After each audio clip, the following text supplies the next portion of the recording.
দোকানের থেকে আরো পারফেক্ট ধনিয়া পাতার চপ দোকান থেকে না কিনে এনে নিজেই ঘরে এরকম পারফেক্ট ধনিয়া পাতার চপ বানিয়ে নিতে পারেন। আসসালামু আলাইকুম everyone, welcome back to my channel.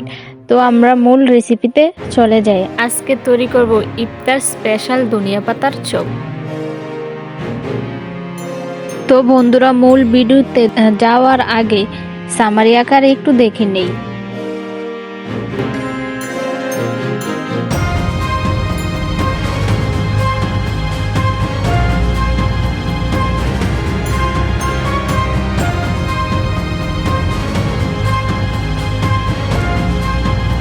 বিসমিল্লাহ।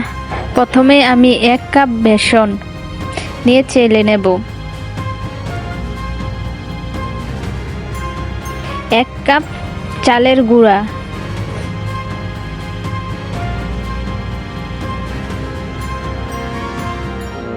1 কাপ আটা নিয়ে ভালো করে চেলে নেব। এখন 1 চামচ বেকিং সোডা, পরিমাণ মতো হলুদের গুঁড়া, মরিচের গুঁড়া, ভাজা জিরার গুঁড়া, ধনিয়া গুঁড়া, গরম মশলার গুঁড়া ভালো করে মিশিয়ে নিব। এখন অল্প অল্প পানি দিয়ে একটা মসৃণ ব্যাটার তৈরি করে নিব।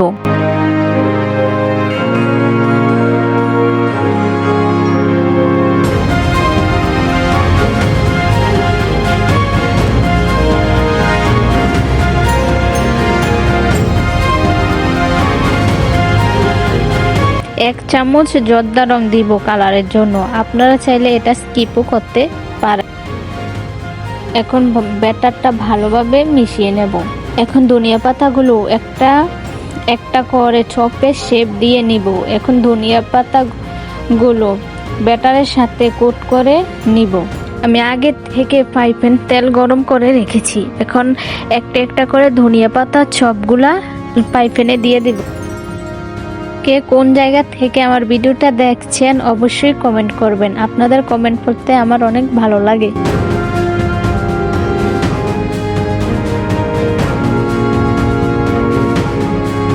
এখন চপগুলা ব্রাউন হওয়ার আগ পর্যন্ত অপেক্ষা করতে হবে। এখন ধনিয়া পাতার চপগুলা উল্টে দেব।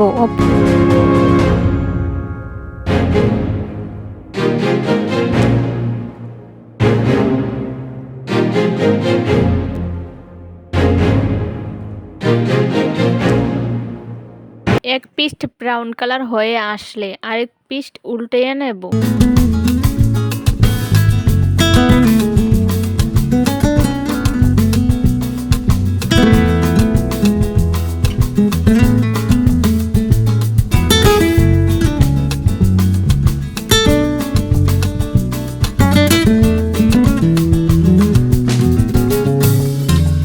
ব্রাউন কালার হয়ে আসলে উঠিয়ে নেব। তো বন্ধুরা, দেখতেই পাচ্ছেন ধনিয়া পাতার চপগুলা কতটা সুন্দর হয়েছে। এখন একটা প্লেটে সাজিয়ে নেব। মাশাআল্লাহ। তো দেখেন বন্ধুরা, দেখতেই পাচ্ছেন দেখতে কতটা সুন্দর হয়েছে।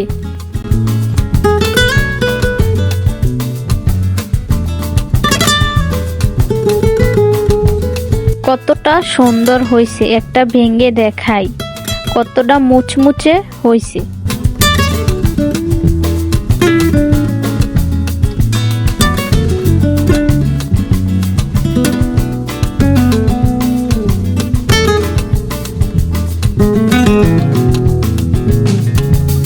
যারা আমার চ্যানেলটিকে সাবস্ক্রাইব করেনি এখনই সাবস্ক্রাইব করে দেবেন, আর যারা আমার চ্যানেলটিকে সাবস্ক্রাইব করে দিয়েছেন তাদেরকে অসংখ্য ধন্যবাদ। আল্লাহ হাফেজ।